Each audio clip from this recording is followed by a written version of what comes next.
Okay. Let's try this again.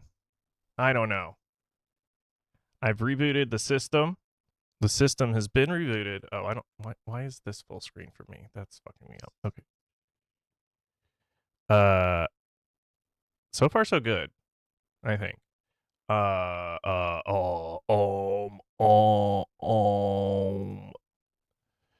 have to. I'm reopening all my fucking old windows. I just quickly rebooted everything. Um, I did have a new version of Streamlabs that needed to be um installed. So uh so I'm glad it seems good now. Hello everybody. Hard reboot. See, it seems to have taken. Okay. God, that was stressful. God, sorry everybody. Today sucks, obviously, just to begin with, baseline. Today fucking sucks. I did see a production of Newsies that was good. It was high schoolers and it was cute, and Source Force.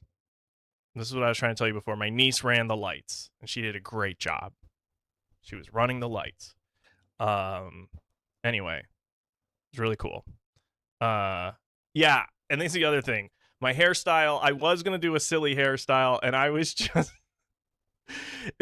I was looking at the news in the hour before the stream, and I was like, I don't feel like doing a silly hairstyle, so I am hatless, and it still looks bad.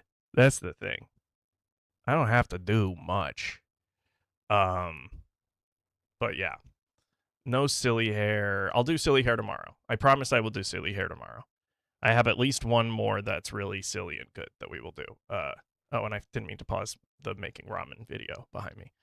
Um, Also, just so you know, the video behind me is going to have popular ramen videos collection from Japan and Korea. So there will be some Korean, but still, it's all ramen. It's all ramen, and we'll get into it. Anyway, um, Newsy's good. Of course, the stage show not as good as the movie. Not as good as the movie.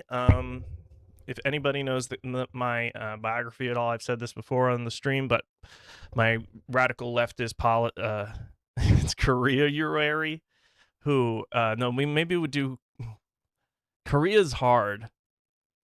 What month could do Korea? No, I don't know. I don't Corey August. Corey August. There it is. Corey August. That's actually it. I mean, Koreanuary. I mean, Korean. I guess that works just as well, doesn't it? Oct Korea of time. Oct Korea of time. Um. Anyway, the stage show is not quite as radical as the movie. Actually, there's a number of points where they're like the scab newsies are coming to take the papers, and the other newsies go soak 'em, which in newsy speak means beat the shit out of them. And that's when the like leader newsies are like, no, we have to win them to our side, and they like convince them to not be scabs instead. But in the fucking movie, they fucking soak those scabs. They beat the shit out of them, and that's a Disney movie.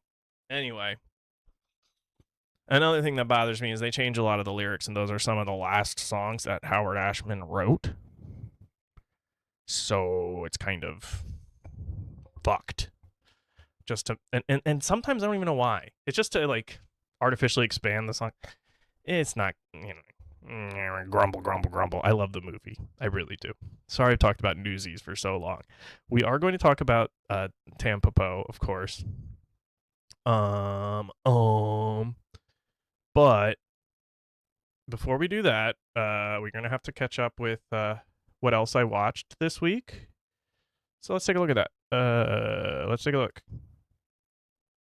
Oh no, is it not capturing the right one?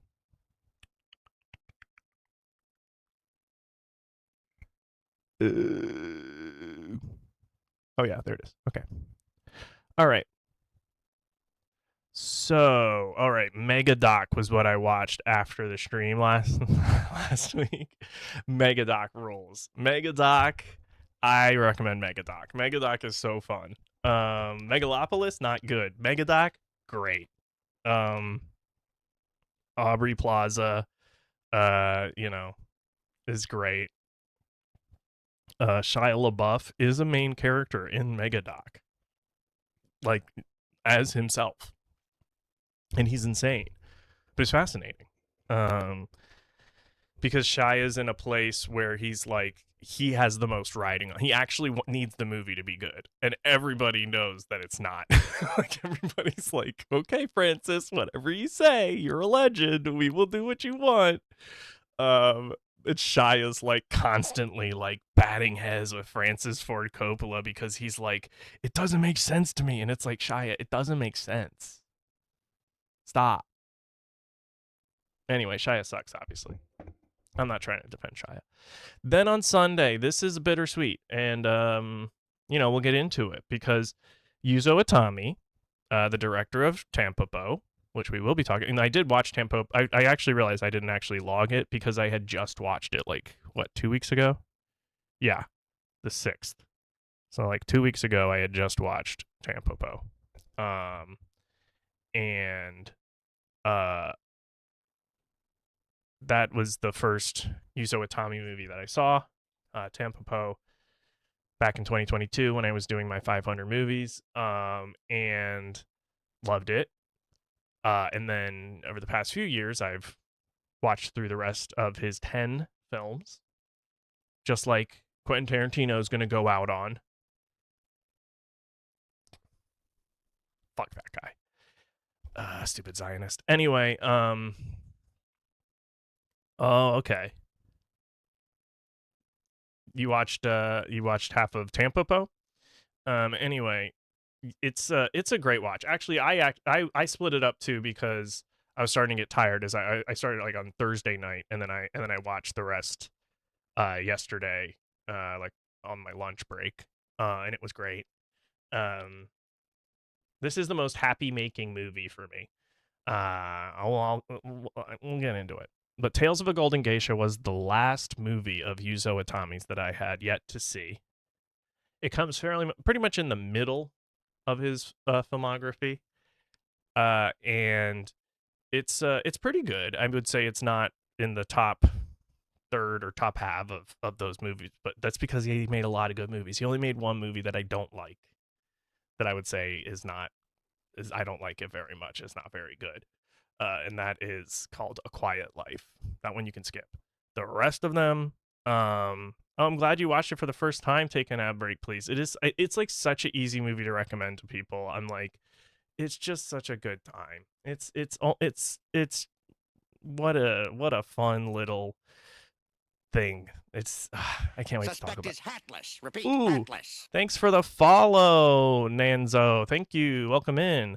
And hooray for that alert. Okay, so then we watched Return to the Batcave. A lot of you watched that with me. It was just a fun time. This is a classic 2.5 stars, but a heart. And in my review, I said I don't know why this movie exists, but I'm glad it does. Portrait in Crystal. Okay, this was I've been watching through my Shawscope Volume 4 Blu-rays, and this is actually the third that I've watched, but the first that I've remembered to log. And the reason for that is these movies are all so weird. The Volume 4 movies are so bizarre. They're all like horror, fantasy, sci-fi, and they're just like, even for a Shaw Brothers movie, they're out there. And Portrait in Crystal is one of definitely especially out there. I think it was also the one I enjoyed the least of the three that I've watched. I also watched Super Inframan and Battle Wizard. Battle Wizard was really cool, actually. Both of those I actually liked a lot, but I just forgot to log them. And then Sing a Song of Sex. So Tale of Golden Geisha was the last Yuzo Itami directed film that I'd seen. Now I've 100%ed Yuzo Itami. Sing a Song of Sex, a very interesting. I didn't love it, but I'm very glad I watched it.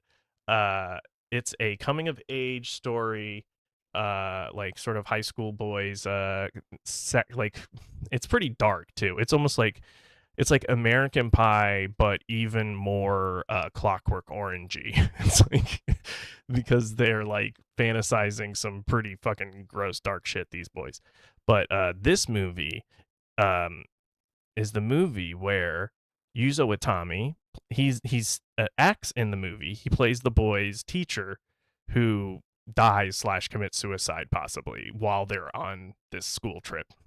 Spoiler alert. And he's sort of like depressed and all this stuff and singing songs with them. Uh, and Nobuko Miyamoto plays one of the students, one of the girls, and that's where they met, and they would eventually marry.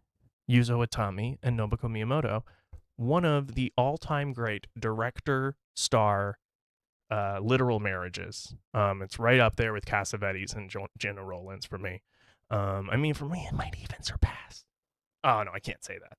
They're so different. What they do is so different, but they reach the heights of what they're trying to do, because they have their ultimate muse working with them.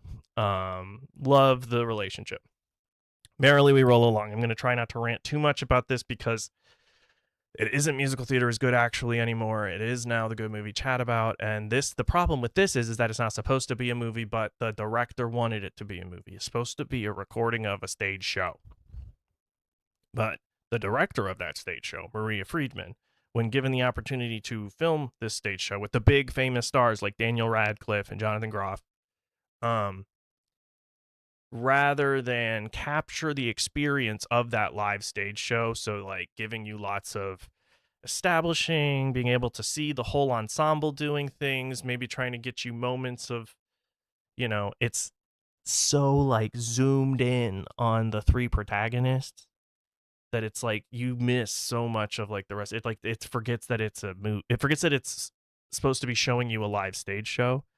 Yeah, Source Force, it was so disappointing. It was so disappointing because I felt like we were on a really good trend, because actually, whatever you want to say about the shows, yeah, when she says you have to make it a movie, whatever you want to say about the shows, Hamilton and Come From Away in the past 5 years have had excellent pro shots from a filming perspective, from a cinematography and editing perspective. They are so well done.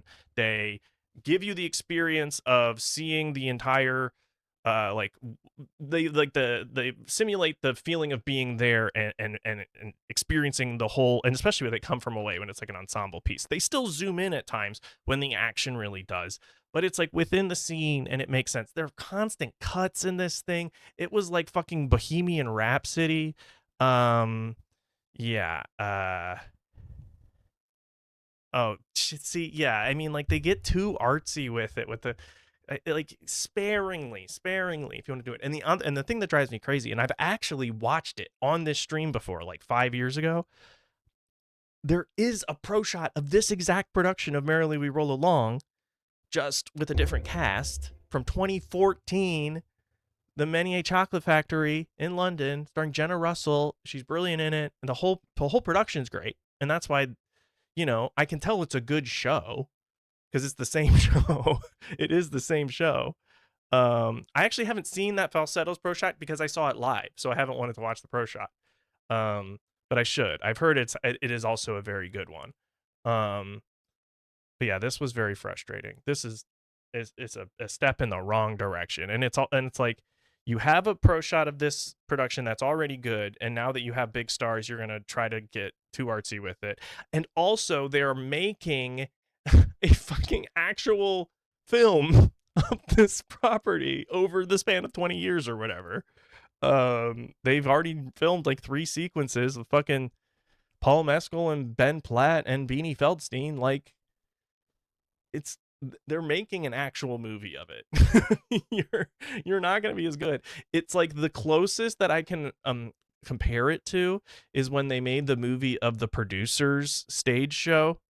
That was just basically Susan Stroman. It's like sort of the same thing. It was just like they put, except that wasn't like a live performance. That was, they just put the staged musical in a sound stage and then just like put cameras around it and like barely changed anything. Like they really didn't change anything about the live stage show. And so that was weird, and it felt closer to that and not even as good as that, which isn't good. And Merrily We Roll Along is a better musical than the producer's stage musical. Hot take, but it's still, this wasn't as good as that. Anyway, Secret Agent was great. Judgment at Nuremberg. Judgment at Nuremberg was hitting. I really recommend Judgment at Nuremberg. It's really good. The cast, look at this fucking cast, people. Oh my god. Spencer Tracy, Richard Widmark, Maximilian Schell won the Oscar Best Actor, Burt Lancaster, Marlene Dietrich, Judy fucking Garland, Montgomery Clift, William Shatner. Folks, is great. And also, it's my favorite type of movie, which is a legal procedural. And it's in black and white, and it has like, okay, it has Marlene Dietrich in it, just like another one of my favorite legal procedurals of the 50s and 60s, Witness for the Prosecution. Okay, and it's starring an American everyman guy in Spencer Tracy, just like another, actually one that I like even more than Witness for the Prosecution, Anatomy of a Murder, starring Jimmy Stewart, which is also 3 hours long, just like Judgment at Nuremberg, but it did not feel 3 hours long. This shit was fucking fire. It's on Amazon Prime Video, so sorry about the ads, unless you pay for not having those. But yeah, that's what I watched last night. I started at 11 p.m. and so I didn't go to bed till after 2, but it was great. Oh yeah, so that's what I watched. That's what I watched this past week, everybody. I'm hearing Abby. Oh, it's okay. She's not being picked up here. Sorry. Let's play some dulls. Let's do the box office game. Ooh, 1982. 1982. This is Universal 1982, 6 weeks. I'm just going to say E.T. E.T., yeah. Yes. Oh, that's big. That's big. 200, no clues. That's good. Okay. Wow, this one's also made a ton of money for Paramount. 82.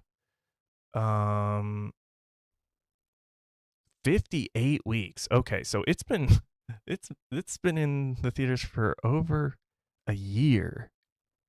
Starring Harrison Ford.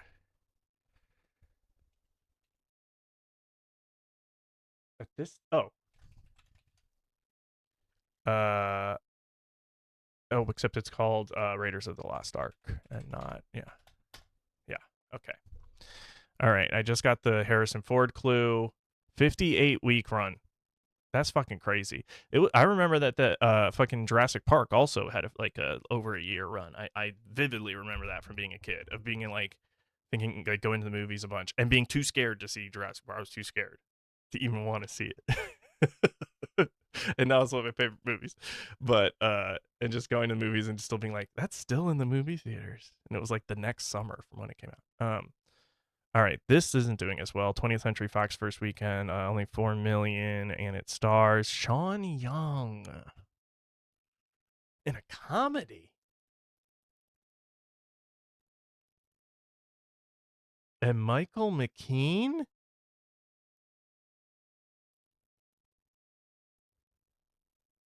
Warning, this may... Okay, I'm starting to see maybe why this movie didn't do so well. I think you maybe overpromised in the marketing here with warning, this movie may be dangerous to your health. You may never stop laughing.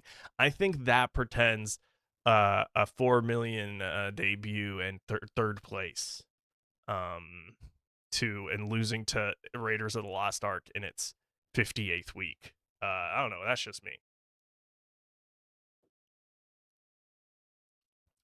I mean, it's the only new release here is this movie. I have no fucking idea. Ooh, it's a Gary Marshall. I actually just don't know. You have to tell me.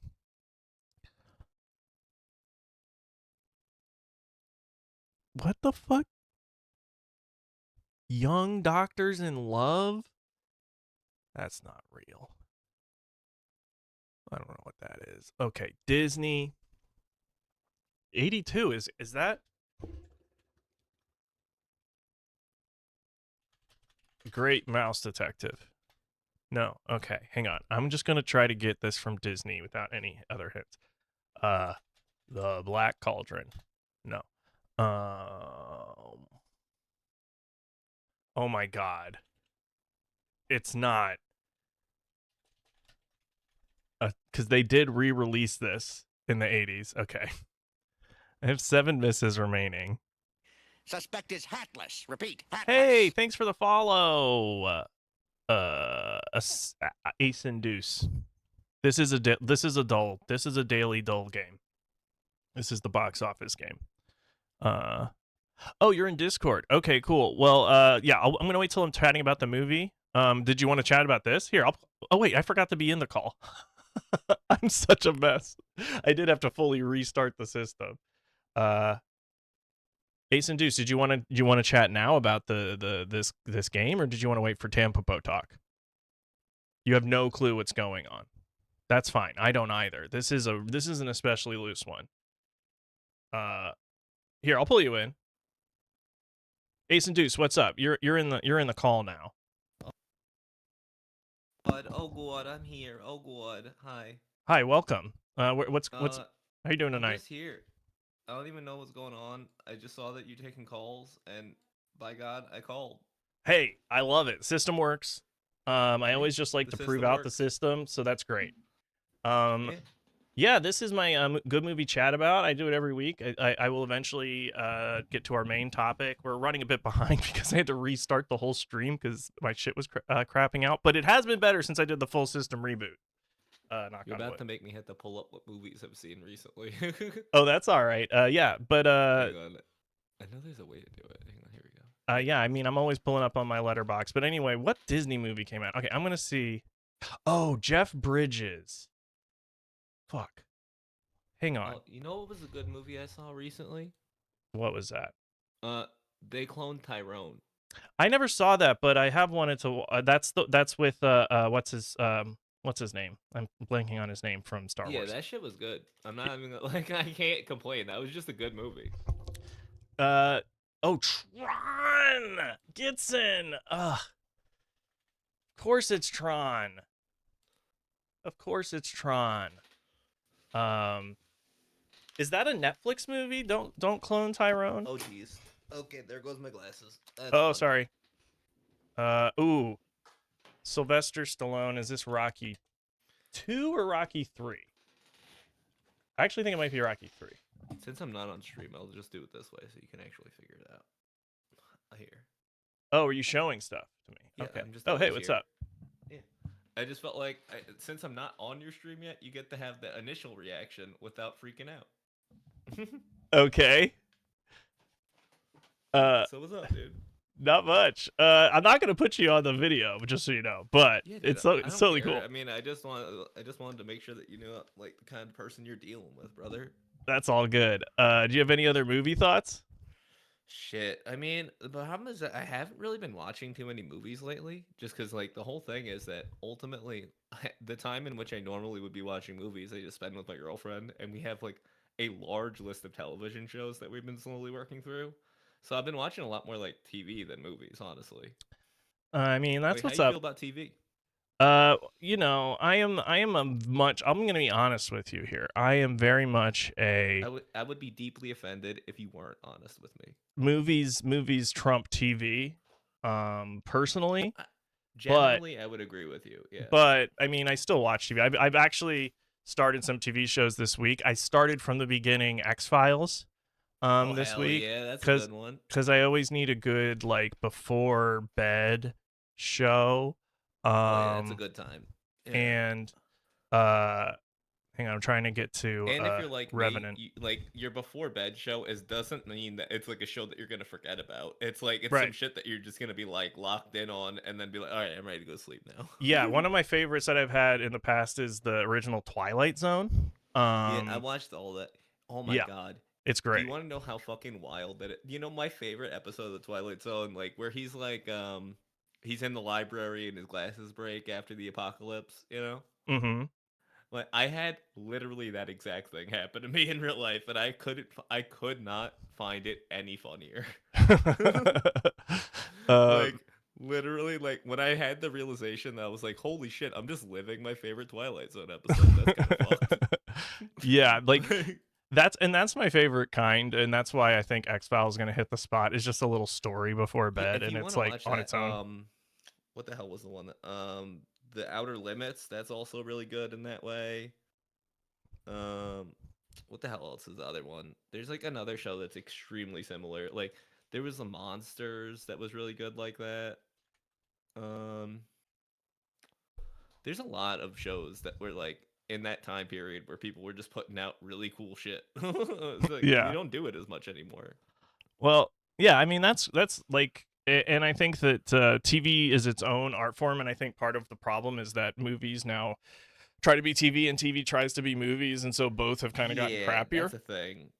Like especially with like Netflix telling people like, "Hey, make it so you can't look. Make it so if you're not looking at it, you can still watch it." I'm like, Right. Yeah. "You're And fucking kidding me." yeah, so I think that I like TV that feels like TV and movies that feel like Yeah, movies. that's what it should be. Yeah, Yeah. and it's like, and the thing is that I feel like a lot of the time TV trying to be movies does actually work out pretty well, but the opposite is not true. Right. It's like, because like when a TV show feels like it was a movie, you're like, wow, that was really well done. You know what I mean? You're actually like, okay, I've taken an emotional journey throughout this. This is actually really cool. Yeah, but Right? generally I'm like, but why didn't you just make it a movie? Like why didn't you make it Yeah, I I mean like a guess, TV but I show mean, can be a like, complete thing too, but like some things like that, I feel like it doesn't. I don't think you have to go for a full movie because like you can't really tell like the whole story. Like even if you're going for like stuff that's like aimed at like not necessarily at like all ages, mhm. like a good one that I always bring up is like Avatar: The Last Airbender, right? Right. Like that was a beautifully done show with a beautiful emotional arc throughout the whole thing. But if you were to do that as a movie, it would feel way too fast paced, right? It just wouldn't work. Yeah. No, but then at the same time, last week we were talking about Spirited Away, and like the Miyazaki movies are so Hmm. their own thing. Like they're so what Oh I yeah, love about them. that's its whole own thing. Yeah, Like they like are I not feel like like you can't even classify Miyazaki stuff as a right. movie. You have to classify it as specifically Miyazaki stuff.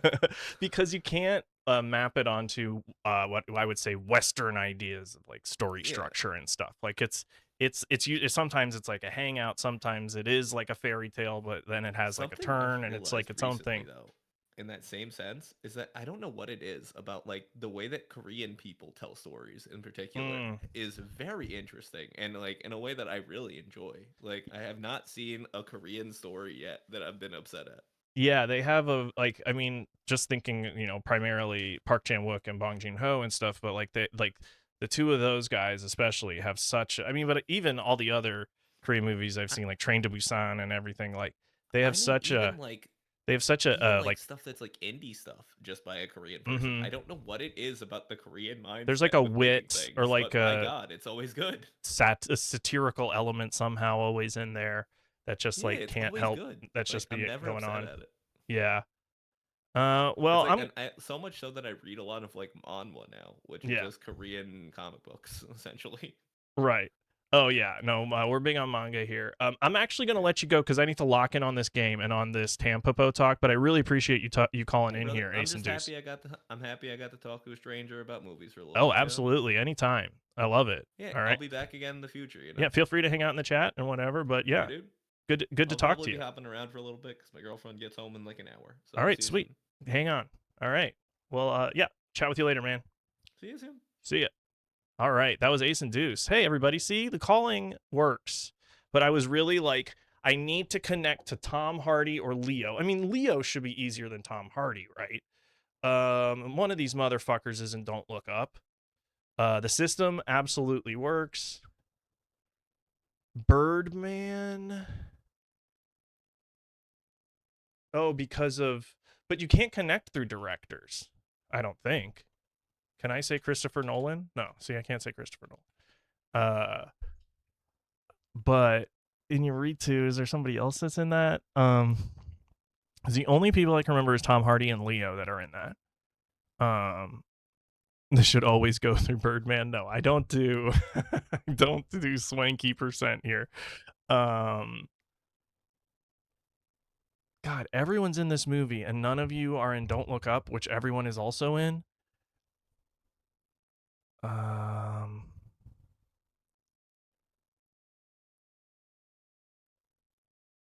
already went through my. Okay, I'm gonna go Emily Blunt. All right, Emily Blunt, you're in something with Tom Hardy. Jungle Cruise with The Rock. I don't always do Framed because Framed has been going for so long now that it's sometimes the movies they pick I'm just like, what? Girl on the Train, is he in Girl on the Train? Huntsman Winter's War has got people in it. I mean, Sicario, Edge of Tomorrow. Wait, you know what? Oh, okay, yeah, okay, no. Into the Woods, Meryl Streep, Don't Look Up. Okay, we got it. We got it.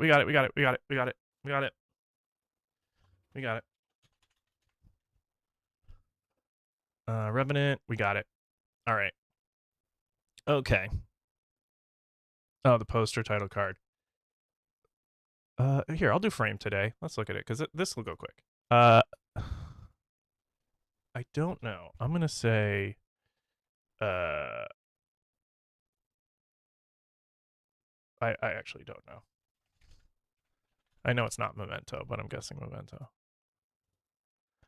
Oh, hang on. What? Is this The Day the Earth Stood Still?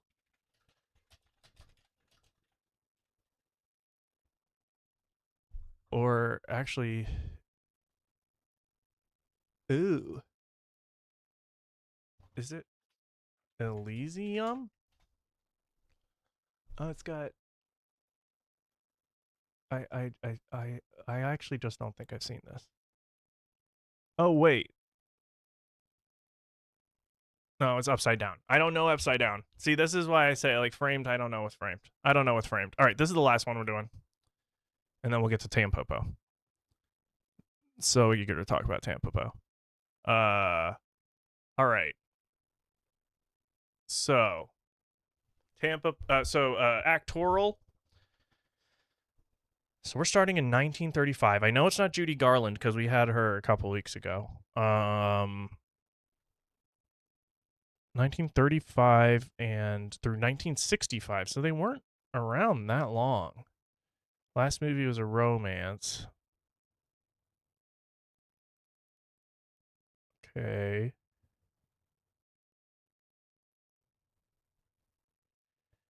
Today, comedy music. 7.7 drama romance from 1940. Ooh, 7. Okay, wait. A thriller, a drama thriller. Yeah,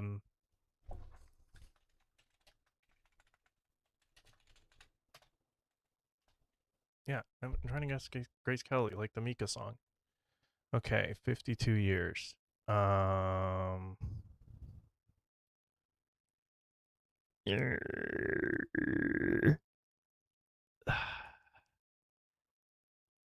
Okay, I'm just gonna guess Mickey Rooney, even though I know it's not him, but like maybe he's in one of these movies and he's in all these movies that are listed.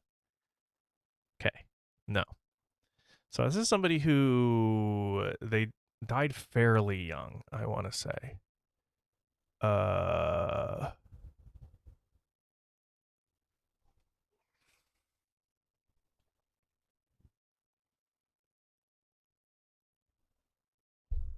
I truly don't know with this one. This. I mean, I try to watch a lot of old movies. What drama thriller from 1951? Is this a Hitchcock person? A no,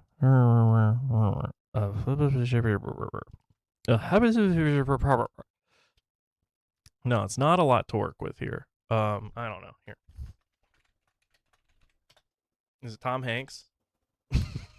Is it Tom Hanks? It's not Tom Hanks.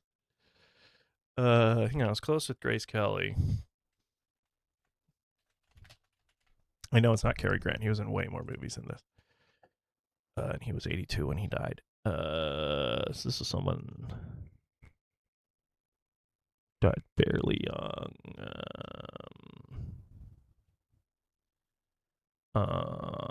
What's his? What's his? I can't even think of his name.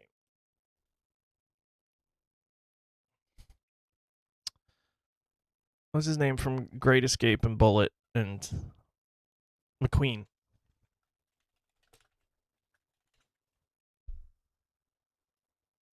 Okay, okay. They're not even in any of the same movies. I don't know. Do you have a give up button? Give up.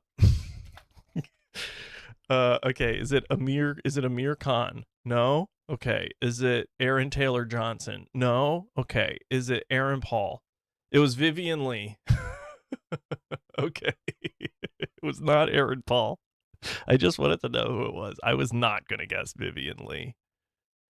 Um, what was the 7.9 movie? A Streetcar Named Desire. Yeah, I was not gonna get this one. Yeah, give up is next to rules. Well, I like to just guess Aaron Paul a bunch of times. It's another fine way to give up. Folks. Oh god, I'm flying so by the seat of my pants here. Oh, actually, I have notes. So I have notes. Because if those of you maybe have been paying attention or have been around here for a while, this episode of Tampopo was originally going to happen last summer. The end of June at one point. It was going to happen with Demi. Then Demi ended up being sick, and then just we couldn't get the reschedule to work. Yeah, so it just is what it is. We just never were able to make it work, but at the same time I had done a lot of research and prep for it, which I was not upset about having to do a lot of research and prep into one of my favorite movies. But I just had it all still, these notes, and then I watched the movie a couple times this month, and I revisited these notes, which are also, I will say, so the Criterion disc of Tampopo includes, and it's also in the Criterion channel, whatever, from the Criterion collection that they have there, a making of documentary of Tampopo. And if you love Tampopo, as you should, you should watch it, because the making of documentary is directed by Yuzo Itami and narrated by him as well. And there's the thing that you got to know about Yuzo Itami, okay? This is a guy, he did it all. So first of all, he's a nepo baby. His dad was a big satirical filmmaker. And he kind of didn't want to go into to follow in his dad's footsteps. His dad had a rough time. But he was going to do other stuff, and then eventually, roundabout way, ended up becoming like an actor, and then he was like a TV presenter as well. He also directed one short film, but really was actor, TV presenter for a long time. Acting in this movie, Sing a Song of Sex, meets his wife Nobuko Miyamoto. They have 2 kids, move to a little bit into out into the country from Tokyo, or where I think it was around Tokyo. And he's still acting, but wants to kind of his wife is brilliant, and he wants to create work for, I mean, as soon as he starts to get it in his head that he wants to tell stories, you could see that he's like, well, my wife has to be a central part of all of these stories, obviously. The first movie he directs is called The Funeral, and it was in fact inspired from the funeral of Nobuko Miyamoto's father. They were all standing around, and there was kind of just a scene of them all looking, and they were in their funeral attire or whatever. And he sort of made an observation that it felt like an Ozu film. Remember Ozu from the beginning of Japanuary and Tokyo Story? There's such a Japanese cinema is always in conversation with itself, and like Yuzo Itami is so a product of Japanese culture. Like, you think about somebody that was like a TV presenter, like literally to direct the funeral, he got the financing through directing a series of like these sweet like confectionery tart commercials, these like little kind of like ho ho type of thing, like a ding dong. And oh, I wonder if I can actually find them. Hang on. I should have pulled this up, but today has been weird. Hang on, let's see.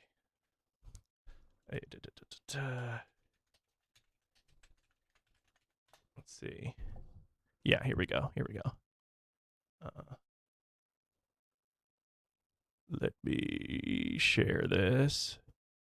Okay. 精出してタルトでも食べることよ。我が松山、我が一六タルト。おい、タルト持ってこんかな。あらかましいねや。もうタルトがめげてしまうやろがね。もうええ、わしがするけどお前はもう一生タルトには曲がられん。我が松山、我が一六タルト。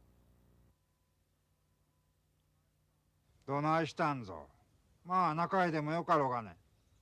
ほうかや。兄ちゃんらに長谷田に Oh, せられ look, たん yeah, か。 it does kind of look like the Naruto and the ヘボク ramen. タじゃの言われたんか。よだれくりじゃの言うたんか。ほら兄ちゃんが悪い。兄ちゃんの方が弱みそじゃ。よしよし。おいさんがタルトをやるけれ。もうお泣きな。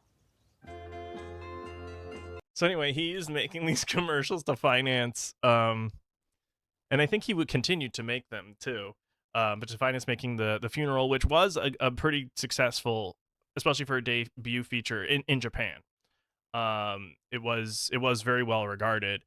So then he gets to make TAMPOPO, and TAMPOPO is such a swing. I mean, especially like the funeral. The funeral's a great film. It's a bit more dramedy because it is about preparing for, you know, a funeral of a family member, but it also has a lot of a wit about it and a satirical eye. My favorite scene that I always talk about from that movie is Nobuko Miyamoto is the wife of this big I think he's a director. It's been a long time since I've seen The Funeral, but they're both in show business. The man is played by Tsutomu Yamazaki, also stars in Tampopo. He also is in High and Low. He's in Demon Pond, which we talked about with Pat last year. He's I love Tsutomu. He is one of the all-time great Japanese actors for sure. I love him. And he kind of plays the Itami insert character in a way in that movie. But they're preparing for this funeral and they get a it's so funny. It's like the VHS tape we watched yesterday of Telly Savalas teaching you how to win at blackjack. Is the same idea. It was an instructional VHS about how to do a traditional Japanese funeral, like where to sit, how to do when to bow and and it's like they're like taking notes, like they're like preparing for a role, like an acting role, to get ready to do this funeral. That's one of my favorite scenes in that movie. It's got a lot of like funny little diversions in it too. It's very much an ensemble piece. And yeah, how soon after the funeral are you allowed to masturbate? It's all in the VHS. And Tampopo is also in a way an ensemble film because it's funny, you know, like what I was saying with Ace and Deuce. It kind of goes against what I'm saying because there is an almost episodic television quality to the movie in that Tampopo has an A storyline, an A plot line, and the A storyline has a B plot line in this weird man in white who opens the movie directly addressing you, also played by Koji Yakusho, another one of the all-time greats of Japanese acting. So this movie has literally three of the all-time great Japanese actors, and I would say also Ken Watanabe, who became one of the great international actors. I think of his American work more, but I mean, it has Ken Watanabe. Like, it's like so many legends in this movie, just in the acting. And that's not even getting into like some of the cameos and stuff. Yeah, the food perverts. What I love about it is the A plot line is so clearly a Western. It is like not even hiding it. It uses the music, and he literally has a cowboy hat. They look like cowboys, the two guys coming into town, and they're gonna help this like down on her luck lady and her business and turn it around. And it's a classic, like, you know, sort of rags to riches or whatever you want to call it, of turning her fortunes around by helping her train and get better. The B plot line is very European in that it doesn't even like, what is the plot line? What is the story? We see things happen and we can understand sort of the vague context, but it's more so about expressing a feeling. And also it's fucking weird and it's fucking horny. The weirdest sex scene that I've seen in a movie, as well as, I mean, should we just watch the egg part? Tampopo egg scene. Oh, is that not on here? Is it too sexual to be on YouTube? She's fully clothed in it, but she does fully come when she chews on the you see her come to orgasm when they don't have the egg scene. I know, isn't that horrible? I can't find it. They have them making the really good looking omelet. But yeah, the scene where they exchange the yolk from back and forth, back and forth. And then you have also all of the sketches, I like to say. Well, and so this is the funny thing about that, Gits and Shiggles, is that is all captured in that documentary that I'm talking about. It's so worth watching. And what's funny is as they're filming it, I mean, I think they don't get it in one take, but they only do a few. They have a special type of egg that they get where it does have a more resilient yolk. Like it's for whatever cooking you want to do. Yeah, they really go into filming that yolk scene. Also, this is Koji Yakusho's first like major film role. So he's so young here. He has none of the reputation he would have even, 10, 15 years later, let alone now when he's been nominated for an Oscar and stuff. Fucking love Koji Yakusho. Or he wasn't nominated for an Oscar, but he should have been. For Perfect Days. And they're filming it, and the woman, I forget the actress's name in it, she jokes to Yuzo Itami at one point, and she says, well, this is going to be remembered in film history. And she's joking, but she's right. She's right. It is totally insane, but like, to me, it's like the actors had to do that for real. It's like, yeah, there's no faking it.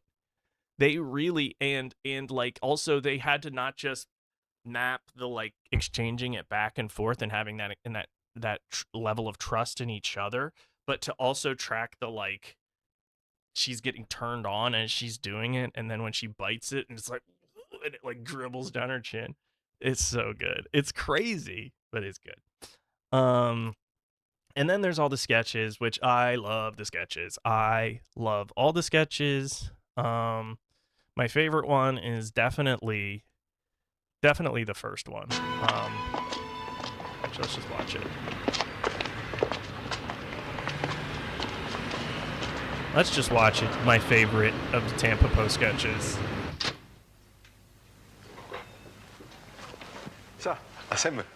Oh, it doesn't have subtitles? Oh, wait, do I need to turn them on? Oh, no, never mind. It has Japanese subtitles. Okay. Well, here, I'll just go to the part where... Oh, wait. No, there are subtitles. Oh, okay, here we go. This to me I love because it's so like commentary on Japanese businessman culture, kind of, and the like. Oh, and the quiet noodle eating after this too is really good.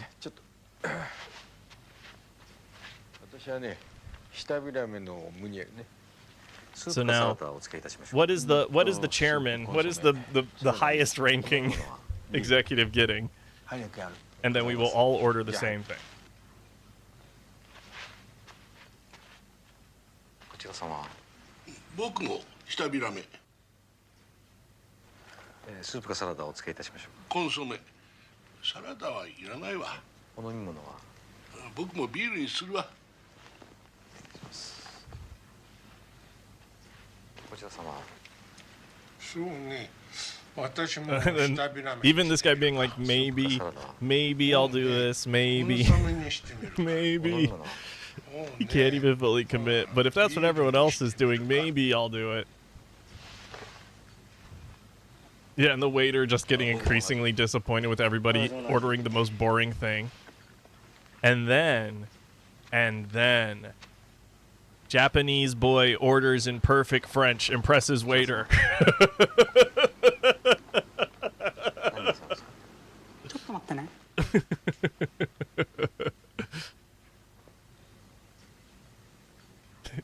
Even just his facial expressions, I love this guy. か。 Getting kicked by ク his ネール boss. のブーダン風というのはクネールをブーダンの形に作ったということ。さようでございます。確かフランスのタイ版っていうレストランで出してたような気がしたけど。よくご存知でいらっしゃいます。うちのシェフがタイ版で修行いたしましたもんですから。じゃあソースはキャビアソース。おっしゃる通りでございます。じゃあそれから始めてメインはエスカルゴのパイ詰め。これはソースはフォンドボですか。はい、エスカルゴとしめじをマデール酒で煮まして、それをさらにフォンドボーで煮込んでございます。じゃあそれにしましょう。 He's humiliating all. He's mogging so hard on all of them. He's こ stunting. のサラダにしてみるかな。それぴったりでございますね。お飲み物いかがいたしましょうか。そうね、今日はどういうものか朝からコルトン・シャルルマーニが飲みたいような気がしてたんだけど、81年はあるかしら。ではソムリエをお呼びいたしましょう。そうしてちょうだい。 That's right. Yes, do that. Yes. Sure. Yes, please. In their faces. And then this is him being a commercial director. Is like, well, how they get this fucking effect is because he's like, no, you have to like, and this is another thing that's in the documentary, and he like they do so many different makeup tests of ways to make them like pink, and it's like they have to go so far overboard with how pink they make them for it to read correctly. But he's like, he has that knowledge and confidence because he's used to directing commercials, and like this is the type of broad shit you would put in a commercial, but it's so good in this little sketch in the movie. And then the next thing that happens is the next sketch we go to is still in this restaurant, or it's like, I don't know, they're eating Italian, they're eating spaghetti, I think, and there's a woman that's teaching them an etiquette lesson, these Japanese women, of how if they travel in Europe or America, they would travel abroad, how they can properly eat these noodles, and how to, you know, spin them on your fork with the spoon, and then gently take a bite, and never to loudly slurp your noodle. And as they're saying this, they look over, and then there's this big fat either European or American guy, and he has this big plate of spaghetti, and he is slurping that shit down. He is just and so then all the women start doing it too, including eventually the whatever, the teacher of this seminar on how to eat noodles. And what I love about these is that you know, if the A story is Western and the B story is European, these movies are the little sketch scenes that are in this are very both like they're generally Japanese, like in terms of like the culture that is being like skewered in a way, but also they are connecting with other cultures. Here it's a French restaurant, or they're eating Italian noodles. There's also another scene later on where they're eating Peking duck pancakes, which are so fucking good. I love Peking duck pancakes. Oh man. And that's a really funny scene about Japanese corruption, or just corruption in general, or like bribery and gangsterism, which is a bugaboo of Itami. He loved to skewer the corrupt. I'm working on a YouTube video about Itami right now, and this is one of the major pillars because, folks, Don't know how much research into Yuzo Itami's life you've done. But anybody know about how Yuzo Itami died? Anybody know the story? Story of how Yuzo Itami died?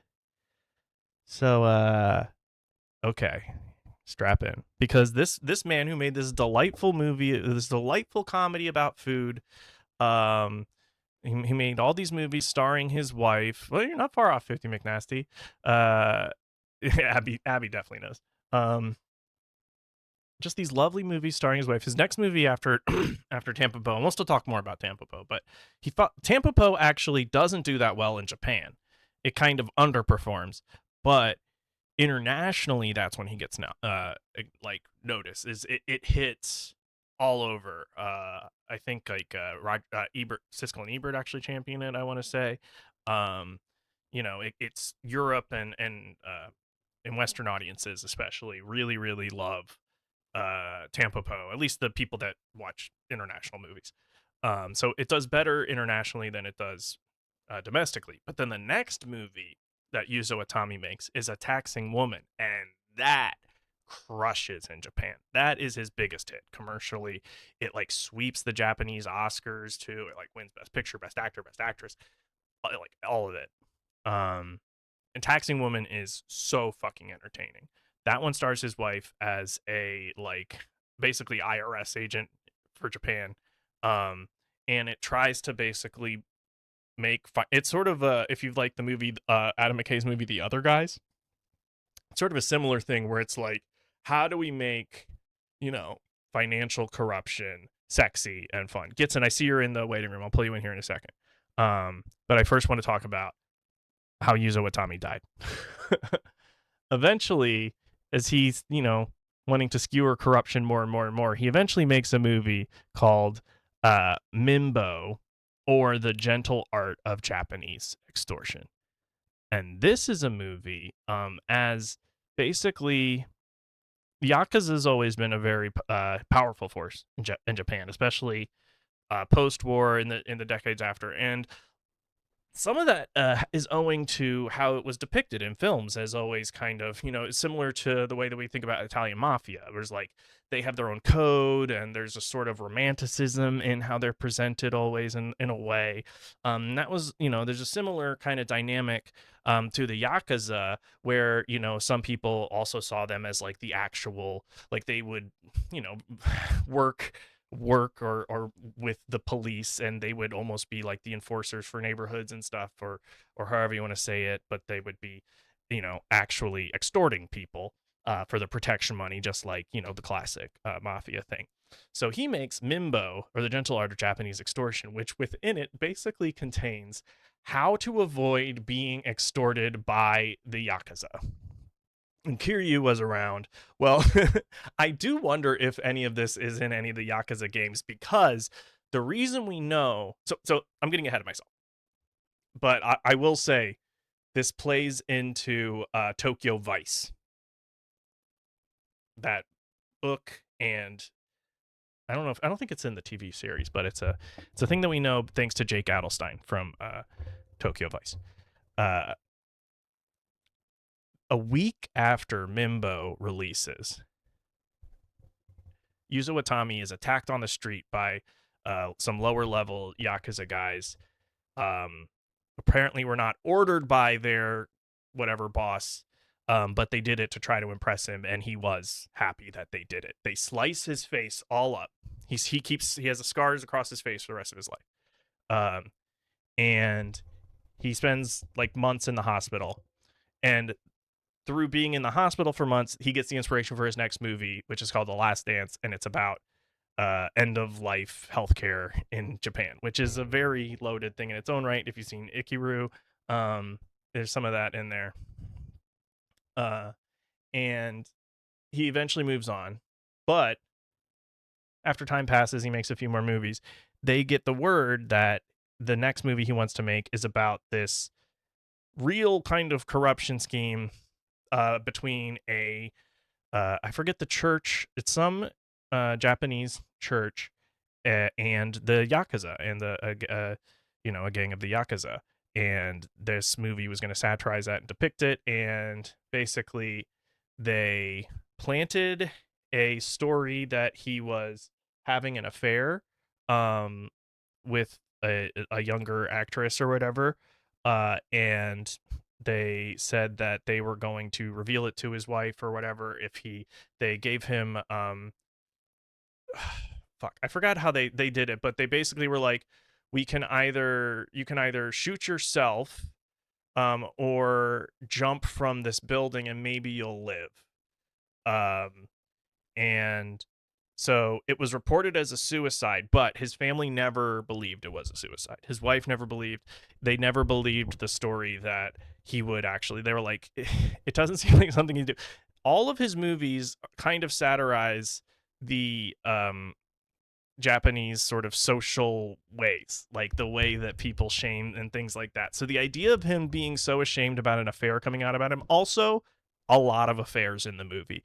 The funeral, there's a whole part of that where the director character, his insert character, leaves the funeral to go fuck his mistress in the woods by the by the house where the funeral's happening, and it's very funny. It's a very funny, stupid scene where he just. This is the other thing is the men are always extremely horny in the Itami movies, and they are so ridiculous for it. They're they're portrayed as being just completely silly people, and I always like it. And so the idea that he would kill himself over an affair just didn't seem in line with him at all.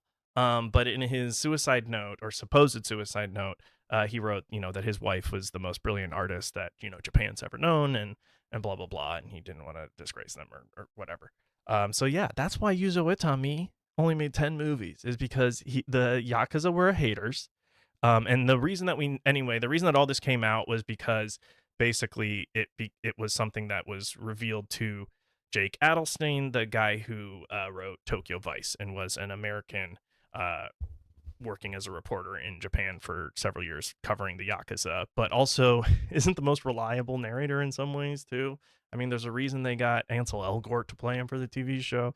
The TV show is really good though because it has both Rinko Kikuchi, who's great, and we're gonna bring it back full circle right now, back to Tampopo. The TV show also has Ken Watanabe, who's also in Tampopo. So there we go. That's the journey of what happened to Yuzo Itami. But now let me pull in Gitz and Shiggles here.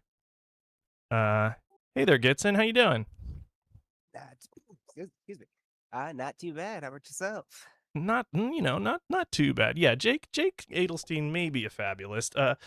So yeah, that was a kind of a long walk, but Itami is a guy that I've really got some interest in this guy. I've been researching him for several years.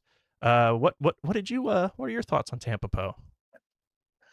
It was good. I definitely liked it. It was while you were on the subject of like the little skits and like vignettes. Like maybe this is one of those things where like I don't understand enough about Japanese culture where like just some of them I'm watching and it's like I think this is funny. Like I'm not sure. Well, I Like mean, are you thinking of like the one with the dying wife? that one, yeah, because that one there's like that whole series where they kind of had like a bunch of them like back to back. Right. And so like that starts off with like the old lady in the grocery store and Oh she yeah.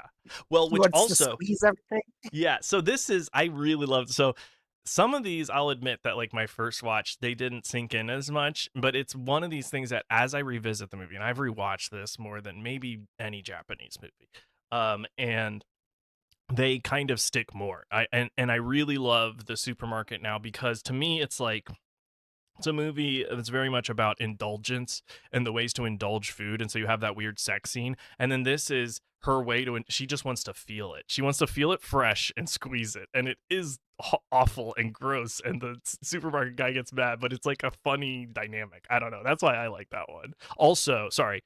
One of the second to last, or yeah, I think it's the second to last movie that Yuzo Itami makes is also one of his best called Supermarket Woman. And it's about a grocer played by that same actor in that sketch who runs a supermarket, his supermarket is kind of starting to fail, and there's a Walmart kind of supermarket that's moving in across the street. And Nobuko Miyamoto, Tampopo, who has a horrific haircut in that movie, she like reconnects with him because they're old friends from growing up, and helps him turn around his supermarket. So it's almost like a reverse TAMPOPO. So anyway, that's another thing I love about the supermarket sketch, is it's like a prequel to Supermarket Woman. Okay, that's interesting. Yeah, I'm sorry, I have way too much knowledge about this shit. Oh, no, yeah. And but then it switches. It transfers to the what happens next. And then there's the guy in the restaurant, Oh right, with the grocery restaurant later, and the one dude ends up getting like arrested for fraud. And I'm just as I'm watching, I was like, I don't even what's going on. So what's happening there is like everybody's double crossing each other. So like it's like this old guy, and the one guy's like trying to talk to him about investing all this stuff or whatever, and then he thinks he's getting one over on him, and he's conning him, and so he runs off to like call somebody and be like, yeah, I'm gonna get him for so much. And as he's running off calling that person, his partner or whatever, the old man is just opening his wallet, taking all that guy's cash out, and it's like he was never actually going to invest or anything. He's just going to take this guy's cash, and then you find out that he's actually like the bigger criminal or whatever that the cops have been after, and that's why they arrest him, is they were going after this old man. So it's just like a kind of fun little. But before he goes, he's like, "Can I finish my pancake?" Which those did look good. Yeah. No, those I mean, and we used to go to a place when the Chinese food place that we would go to growing up had the really good Peking duck pancakes, and they'd bring out all the fixins. So I always get nostalgic. And another thing I love, there's a scene with Tampopo and God, I always forget Tsutomu Yamazaki's character's name, but they go to eat Korean barbecue, and I also love that. It's just like all the different cuisines. It's like ramen is the star. Ramen's the star, but it's just about food. It's not even about one country's food. No, I noticed like a heavy focus on like French. Goro, thank you. Yeah. Oh yeah, Goro, the main character. Yeah, but yeah, they mention a lot of like French cuisine a lot. That seems to be like a big focus. Right, like when they put the chef hat on her and everything, it's like, oh, she looks like a proper French chef. I do think that there is like that's a international perception of like the best cuisine or culinary is French. Like that's, and that's sort of another thing that, and French cuisine is a big influence on modern Japanese cooking as well. Yeah, I mean, and there's all the different ways that the various French countries, the Dutch, the English, all the European countries that were trading or making their first encounters with Japan, they all brought different things. And yeah, I think the French influence is largely maybe culinary. So yeah, I definitely I see that too. But yeah, that's why I love the movies. It's like it's a way of like that food is constantly a cultural conversation in a way. Even just like when we're talking like literal culture of like of your neighborhood, of your family, of your found family or whatever. Like I love when they go to the the community of those unhoused people that are just like gourmands, but all they care about is they just given up on life and they only care about getting the best food and stuff. And so that's why they. I think that was my favorite. That was my favorite part of the movie is the unhoused gourmands. Yeah. And they sing that beautiful like choral song to the broth master that they are borrowing. It's like that's when it has like such a fun like almost fairy tale kind of feeling, and that's like and it's like halfway through the movie or so at that point, or maybe. And so it's like the movie is just on such a fun, and then you start acquiring the different characters. Then like the really rich guy comes to the restaurant and they save his life from choking or whatever, and he's a great little character. He does do the one part of the movie that I do hate. There's one part of the movie I do hate. What's that? And I think it's just because it's a real thing. But it's when they kill the turtle. Oh yeah, that was brutal. Once again, that was another like, oh, that's real. Yeah. Well, and that's also part of it for me though, is that it's like, well, that's definitely a real thing that people did. And also if it's gonna happen in this movie and somebody's gonna be like, this is what we're doing, the extremely, extremely wealthy guy would be the one to be like, yes, no, you have to kill them in one stroke, or if their muscles tense at all, it ruins the meat. Like it has to be like the ultimate elite level of wealth to be able to appreciate something on that level, I feel. But then his driver becomes one of the very important members Yeah. of the crew. So that keeps it pretty working class. And then also like Pisken, another one of the great characters who ends up redesigning the restaurant or whatever. He starts Yeah. as a bully, and then they sort of win him over as well. Like it's just all these, and it's almost like Seven Samurai in a way of like the assembling the crew is so much of the fun. Yeah. And that was Yeah. another interesting thing is like there's not like an antagonist. There's like Mm-hmm. like Piskin, like he starts off like a bully, but they Yeah. beat the shit out of each other and they make up. And There- even the kid who gets bullied at the Right. end, he fights back, and then He becomes friends with the- his bullies at the end too. They're like, "Hey, come out and play with us at the end." And I also love how at the beginning when the bus pulls in, I mean the truck that they're driving pulls in, it's dark and it's rainy. And then at the end when they're leaving in that same bus, it's middle of the day. It's not a cloud in the sky. It's so bright and sunshine. It's like the movie is not subtle in a way that I love.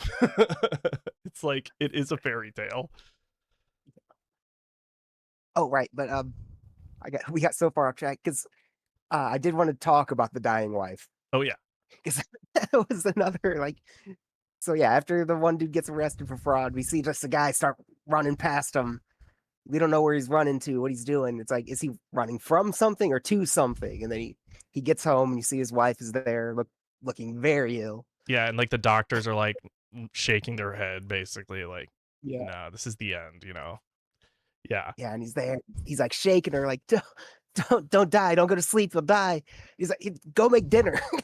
Right. Like, go make dinner. And then it's like she all of a sudden is like zombified, like almost like just gets up, goes over to make their fried rice, and just does it. And it's like serves it to all of them. They start to eating and she just like immediately dies.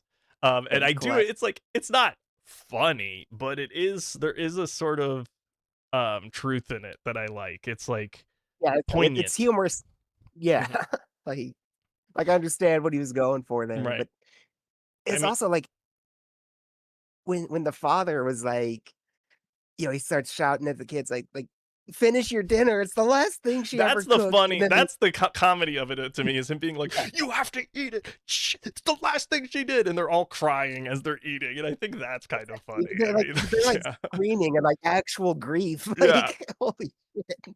But it is true. It's like this is the last thing she gave us, and it is there is something of like again I think of this all these sketches as different little small like windows into satirizing Japanese like social mores and things like that, and I think this is a lot about the marriages or what a Japanese marriage can be, and this like that this woman like he's panicking, he's running, he's so panicked because he doesn't know what he's gonna do when she's gone, right? And so it's like what is she like, what does he have, or what does she do, as she's What do you alive? speak to him? Yeah. Right. So make dinner, that's what you do. and so she can do that, like that's what she does for them, and so she like does this one last thing for them, and then that's it. Yeah, and I mean it's definitely kind of sad, but it has an honesty to it. Yeah, she gives like a quick little smile, I think. Yeah, take an ad break please. Totally, she's like a little content that she's like she can still do that for them, but it's like that's all that she had left is like the last little bit of life. And yeah, it's a sweet, sad, kind of funny. But it is one I think that may be the last like true sketch, I think, unless I'm forgetting something. Oh, the gangster. Well, yeah, I don't know if you that call I it don't. sketch. That's the B plot line. Like, But yeah, when his death is very funny too. I mean, because like, how did he even get shot? Why? yeah, we we don't didn't see know. who shot him No. or anything. I don't know if it was supposed to be a joke or not, but it made me laugh that it's just like his suit is so red with blood. And Like when his girlfriend runs up to it. well, what I also love is that it's raining so much and it's like so white that like as he's like stumbling and it's from behind, you can fully see his whole ass. His whole ass is just visible through yeah. his pants. I noticed that. The oyster scene is a bit weird because the girl, I mean, but I think that's also part of it is like, it definitely is, you know, I think she is meant to be a teenager, but she does look quite young. And also that is quite young as a teenager. I'm not saying that that's not. Um, but there is a bit of like, I don't know. I'm not going to get into that scene, actually. I'm just going to pass on it altogether. But I do like it. I think that it was in the pre-show that I forget the director's name, but she was talking about it. Anna Lily Amirpour. She said it was very sexy, but I'm just quoting her. But yeah, to me, that he always brings an element of like danger in some way. Like that like he's looking for the most extreme sort of food experiences, such as cooking a shrimp with whatever, like soy sauce and vinegar against his as it thrashes around on his lover's stomach or whatever. So he's going like cut his tongue on the oyster shell, and then I don't know, a girl gets turned on off of it or something, and then he somehow ends up getting shot as well because he's just he's I don't know, he's looking for danger somehow and a good meal. He like it's the you know, if food is tied to one of the sins, right, of gluttony, like there's a bit of like indulgence as a sin, as a dangerous thing, but as a thing that all as a human thing at the same time for everybody to uh, go after. I don't know. Yeah. That was another moment I laughed at, where I was laughing, but I wasn't sure if it was supposed to be funny. Is, she's lying in bed, you see like her bare breast, and he just starts shaking salt onto it. Like, just the visual of like salting someone's breast. Like, I was like, is this a joke? Well, yeah, and Like, it's it's like funny, but is this a joke? well, and it's like that blurred line of like consuming someone sexually and consuming a food, and they're both doing it together, and it gets really weird, and then that happens before, and so like that's the weird sex scene, and then it's later that we cut back to them and they do the yolk exchange. So I do Yeah. think the weird sex exchange gets us ready. The weird sex scene gets us ready for the yolk yolk moment, which I do love the yolk. Um, but yeah, is there anything else? I mean, the one person we haven't talked about enough, frankly, is Nobuko Miyamoto as Tampopo. I mean, isn't she just the best? Oh yeah, that was a great performance. I'm gonna have to definitely check out some more of his movies, especially if she's basically in all of them. She literally is in all of them. She stars in almost all of them. I mean, Funeral, she's one of the stars. Tampopo, she stars in it. Taxing Woman, A Taxing Woman's Return, the only sequel that Itami made. Yeah, she stars. And then I will say, so Itami, he loves nudity in his movies. All of his movies have some titties or something in them at some point, which I appreciate. But Nobuko is frankly has like in the Taxing Women movies and Supermarket Woman and Mimbo, she has really stupid hair. Like I can't even describe it, like intentionally, like this kind of ridiculous sort of hairstyle, and she doesn't really get to be sexy very often. But then Tales of a Golden Geisha, there were some titties at some. I was like, wow, I didn't think I was going to get to see those. That's wow. But also not in a sexual context when she shows her titties, although there is lots of weird sex stuff that, of course, happens in the geisha movie. The geisha I'll have to movies, check. it's not one of the best ones, but I did like it. It has kind of a Good Luck Chuck plot line of when the men that she sleeps with have like really good luck happen to them, but then if they treat her badly, stuff goes bad for them. And of course, spoiler alert, they all treat her badly. But I would say You can talk about a good movie when Good Luck Chuck comes up. yeah, right. That's the best example. No, I would say if you loved Tampopo, the where I would recommend going next for people would either be A Taxing Woman or Supermarket Woman. I would say either of those are great fun, great fun, and starring Nobuko Miyamoto. You definitely made Supermarket Woman sound appealing. Yeah, it is. That one's just a great sort of distillation of Itami's whole thing, and I think Taxing Woman is similar. Mimbo also as well. I actually just rewatched Mimbo a couple weeks ago as well, and that one holds up. I mean, and that was the first one that got him in trouble with the Yakuza. And when you watch the movie, you do understand why, because it literally gives you like step by step. Here is how to avoid getting extorted by the Yakuza. Here's what to say to them. Here's how to call their bluff. Like here's like it's something. But I've it'll learned. but what another thing that's fun to watch through the movies and then revisit them is that you see the actors throughout. Like the guy that plays the driver is that the rich guy's driver in Tampopo is also one of the main guys in Mimbo, and it's just like it's fun. The guy, Cool. the cop, the Tampa when I was watching it this most recent time, when the cop shows up to arrest the old guy that's eating the duck pancakes, I was like, oh, that cop's one of the main Yakuza boss guys in Mimbo. It's like it's funny that he's a cop here and then he's a Yakuza guy in another movie. Anyway, these are the type of things Yeah. that make me smile.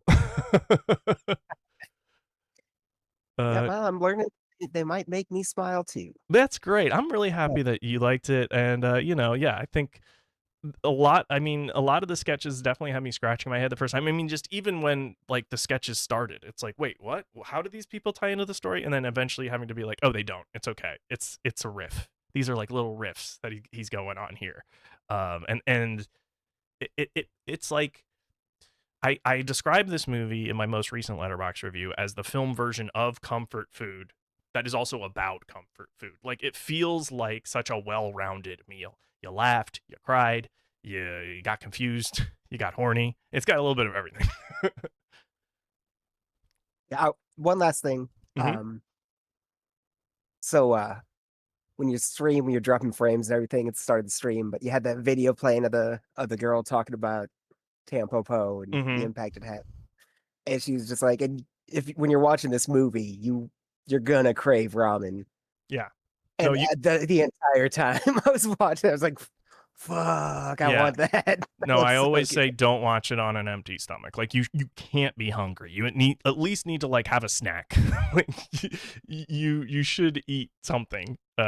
Preferably ramen. Yeah, it's like going to the store when you're hungry. Like, don't do it. Yeah. Oh yeah, Young Comic Sans. That's a good call out. The final shot. I mean, it is also that's kind of a sketch as well. That little as the credits roll and it just zooms in on the mother breastfeeding her son. Nice. Which also, so a funny thing is then he follows this movie up with A Taxing Woman's Return, and the first thing you see in A Taxing Woman's Return is Tsutomu Yamazaki being breastfed by his mistress. So it's like Yeah, no, you end Tampopo with the breastfeeding and start the next movie with a grown man breastfeeding. it was interesting, like yeah, how the breastfeeding baby as the credits roll. It's like I was like, okay, I get it, I understand with the themes of the movie and everything is all about the culture around eating and food, and here's like a baby breastfeeding. Mm-hmm. But it's also like I didn't like looking at it. It just Hey, flows it's away. natural. Hey, come on. I mean, It's 100%. It's not that I'm uncomfortable with it. It's also just like, I don't. well, it's I'm like just watching is a movie right now. I yeah, don't want to be looking. is this sexual? Is it what? And it's kind of that thing of like you don't know how to feel about it. And maybe that's sort of it. It's like it is natural. It is just this baby eating, but it's also like has this connotation to it, and it's in a movie now that I'm watching. And what does that mean to have it be? And I just think it's a nice little, like just a funny little thing at the end to just be like, ha ha ha ha, as the credits are rolling. That's fair. Yeah, but anywho, I guess I'm gonna hop off here. Want to No, take up that's any more of great. your time? Absolutely. I mean, anytime, Gitson. Thank you so much for calling in. Yeah, All sure right. thing. Thanks for having me. Thank you. That was Gitson Shiggles, everybody. I'm just gonna go through my notes here, see if there's anything that I haven't talked about. I've actually gotten to most of it just from bullshitting. But I do want to talk about the opening scene with the meta sitting down in the movie theater, and they have a whole like meal in front of them in the front row of the movie theater, and that's where Koji Yakusho as the man in white directly addresses the audience, and he comes right up to the camera and is talking right to you, sitting in the movie theater yourself. He talks about chips at a movie theater and how it's annoying to hear people eating chips at the movie theater, which to me is like, never even thought about chips in a movie theater. Certainly eat chips at home while watching a movie, but never think about. And I almost wonder, is that like a thing that over time the movie theaters realize like they're too noisy, but popcorn isn't as noisy to hear people chewing it. I don't know. That's just a thought I had. Yeah, I mean, it was just and that's another just cultural thing about like, oh, in Japan they eat chips at the movie theater. Huh, that's interesting. And I know that from watching this movie. And it is funny that it's just basically a silence your cell phone announcement. It's like the original kind of that, basically. Even though that was, 15 years before people had that widely adopted of being a thing you had to care about. Oh, I did want to. So I did put in the pre-show, but I was dropping frames, so I don't know if it came up. But I put the whole contemplate the ramen story because I think it's a really great intro. This is as they're driving in the rain at the very beginning, and Gun, the name of Ken Watanabe's character, Gun, he is reading a book about ramen, or like a journal of some kind, and it's making them all hungry, which is why they stop and get ramen. But the story is about contemplating the ramen, and it's about like this ritual and proper way of eating ramen that this old man teaches, and it immediately puts you in the mind frame of we are going to be showing an insane level of reverence to food, and it sets the tone so well, and the movie just continues from there. The caress the ramen, like with that level of affection for food, like is throughout the whole thing. Now here's the interesting and sad bit of dramaturgical information that is from the documentary, and actually this is early on in the documentary, the making of, and Itami spends a lot of time talking about this because you can tell it really affects me. I apologize to the pork. Yes, I love apologize to the pork. That actor that played that old man is like a legendary Japanese actor. And he was a friend of Itami's as well. And he did this, performance for him, and he did a great job.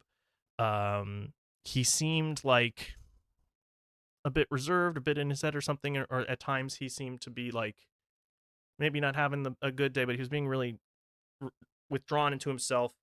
He gives a great performance. And then like very soon after filming that scene, the actor completed suicide. So very sad.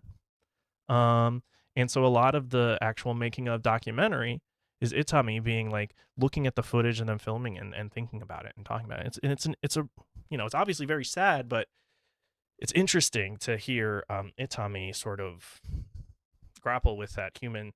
I don't know, talk about like his collaborators and that human level of in addition to the just working on the movie together.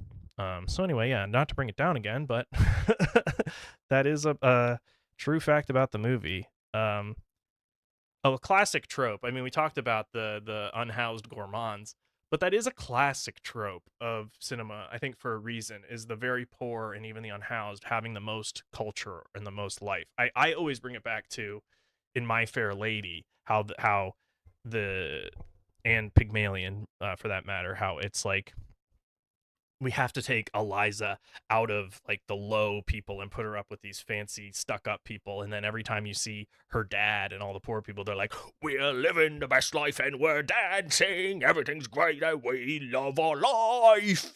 And then it's like you go to the rich people that they're trying to make Eliza Doolittle be like, and they're like, we are watching the horse race today and we will not move our face that much. And it's like, oh, okay. Or you got lame ass Freddie Einsford Hill singing On the Street Where You Live. Oh, Jesus, brother, give it a rest. Oh, boy. Get me to the church on time. That's what I'm saying. Anyway.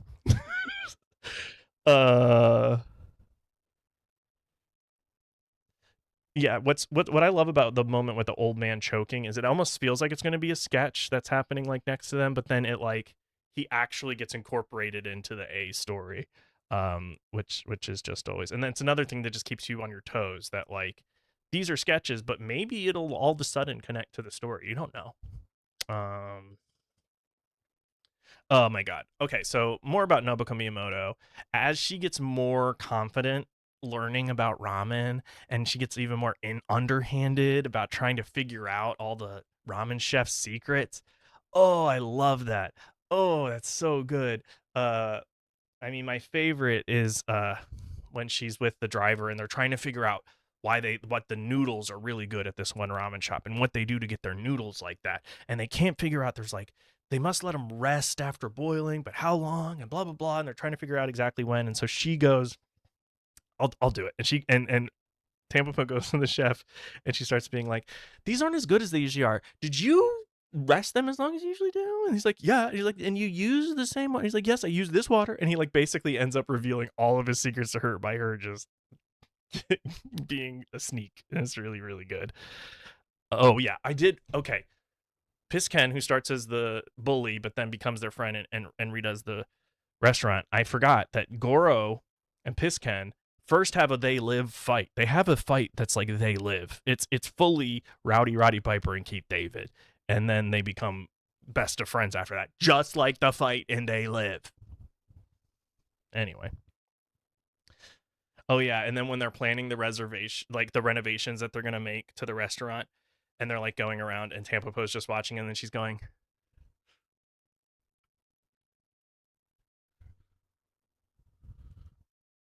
I love that.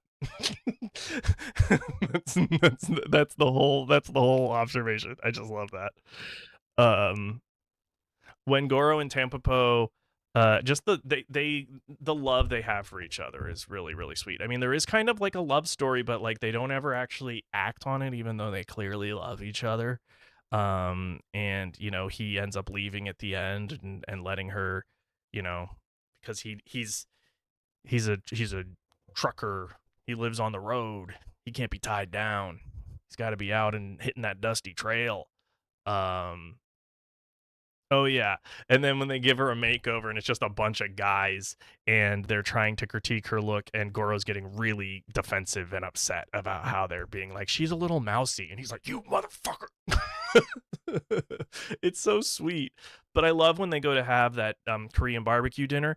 The way that it's framed and lit, it looks so much like the scene in Thief, where James Caan and is it Tuesday Weld are having their like long, beautifully shot scene, iconic scene. It's looks just like that in a way that I almost wonder if it was intentional.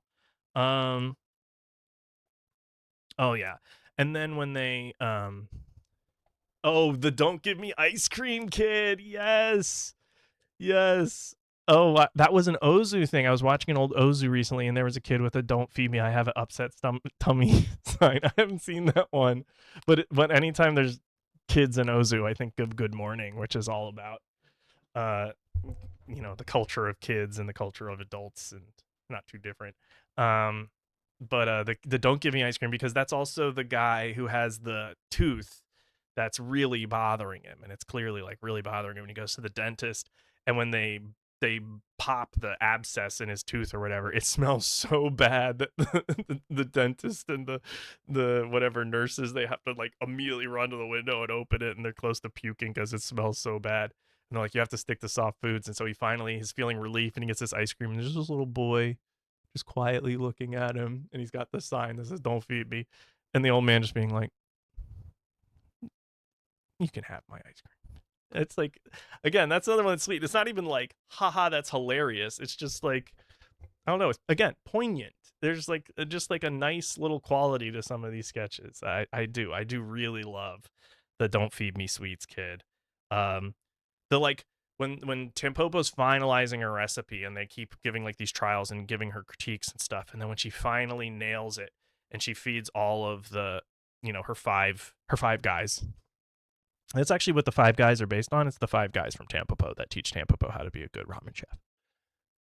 But when they are each then finally eating the final bowl, and it's really dramatic, and they actually have lighting of the they basically, the sunlight pours in right as they all are finally like drinking every last drop of the broth, and you know that that's like established in the movie already, that that means that it's really, really good if you're finishing every last drop. Oh, another bit of information about Tampopo's son. Tampopo's son is played by their real son. That's actually their son. That's actually Yuzo Itami and Nobuko Miyamoto's son. And that's another funny thing in the making of documentary, because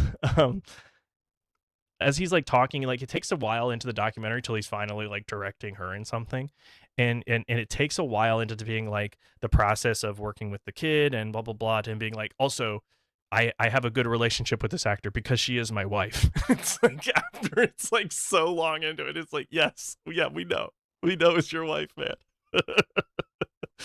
And anyway, they're just I can't say enough about the two of them. Love them so much. All right. Let's see if there's anything I'm missing from any of the sketches. Just looking at my notes here. I got toothache. Yep. Squeezing the fruit. Double cross dinner. Guy riding home to dying wife. Yep. Oh, and I did say that the guy riding home to his dying wife, the fried rice does look good. That does look like some good fried rice. So I would eat it.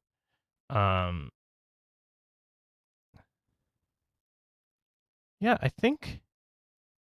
Okay, this is something I forgot, was that Tsutomu Yamazaki actually trained to become a licensed truck driver to play this role, and he was actually only he only needed like an hour more of the training to actually hit the required minimum training time to like take the test and actually become licensed. He really took it seriously. Yeah, I don't think there is any food in this movie. Well, I don't care about eating the turtle. I'll pass on the turtle, but everything else. I'll even eat the body shrimp. I'll eat it. Yeah. Folks, we did it. All right. They tried to sabotage my Tampopo episode. And I said, fuck you. Fuck you. Fuck ICE. Fuck Trump. Fuck Stephen Miller. Body shrimp better than the body politic. That's for damn sure. Yeah, I think that's, I mean, I hope everybody liked Tampopo, and I would just recommend watching more Itami. I think he is the most underrated Japanese director, because I think people talk about Tampopo, sometimes talk about Funeral. I mean, and people definitely know him. I mean, and people that have been, that are in the know.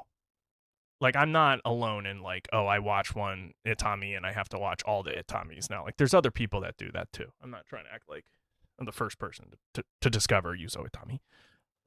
But I do think that he's someone that his movies are just so populous. They're so entertaining, as well as having a brain, being a little horny, always being funny, in some level. Skip a quiet life. A Quiet Life you can skip. That one's weird. It's a book adaptation, so it's not even like his story. So just skip that one. And also, that's the one where Nobuko Miyamoto has the smallest part. So just skip that one. The rest of them, Taxing Woman's Return, Taxing Woman's diminishing return. My main complaint with Taxing Woman's Return, not enough Taxing Woman. There's way more Taxing Woman in the first one, and they spend a lot of time on Tsutomu Yamazaki, who plays the like mobster guy that she's investigating. I think A Quiet Place might be better than A Quiet Life. I do think that. Yeah, Itami is similar to Obayashi in that more people need to watch more than just their most popular movie. I agree, and that I found that with the other Obayashis I've watched as well. Like Beijing Watermelon. Love that one. But I do need to even watch more. But yeah, folks, that's, I believe, gonna be it for the Tampopo episode. I am working on, at some point, releasing a YouTube video about Yuzo Itami and Nobuko Miyamoto. and about his death and about what makes the work really great. So that'll be a little bit more collected of thoughts and stuff. I hope to get that done in the first half of the year at some point, first third of the year maybe. We'll see. But that's going to be it for the Good Movie Chat About. Tomorrow, 4 p.m., special time, special start time if I don't lose power, which I don't think I will. Positive thinking. Using The Secret. I am so grateful for not losing power over the next 5 days. We're going to watch Six String Samurai. I know 50 McNasty is excited for that one. All right. So I also have, of course, the old standbys. Of course, I got a Madam. Of course, I got a Dilbert. Of course, I got a Gong Show. They're also all there. And I have some Japanese music. No more bald people. That was just last night. I won't make you have to look at more horrific bald people. I don't think I'm going to get my AMV done for tomorrow. I don't think I'm going to get it done. I'm sad to say, because I just don't have it in me to finish it. Gets and Shiggles, that's me too. I'm always looking for the Gong Show. So yeah. Look, Jeffrey Falcon. I don't even know who that is, but I look forward to learning about him and the rest of the Six String Samurai. I found out about this movie because I believe Josh Sawyer reposted something about it on Blue Sky, and it's funny because it does have major New Vegas vibes, so that makes sense. Yeah, should be a lot of fun. So come back tomorrow, and I'm gonna stop just nattering on, and we'll send you over to Justin. Till then, catch you later, everybody. Goodbye. Toronto, Cannes, Berlin, and Sundance, everybody chat about good movies, chat about good movies, chat about good movies, good movies, good movies.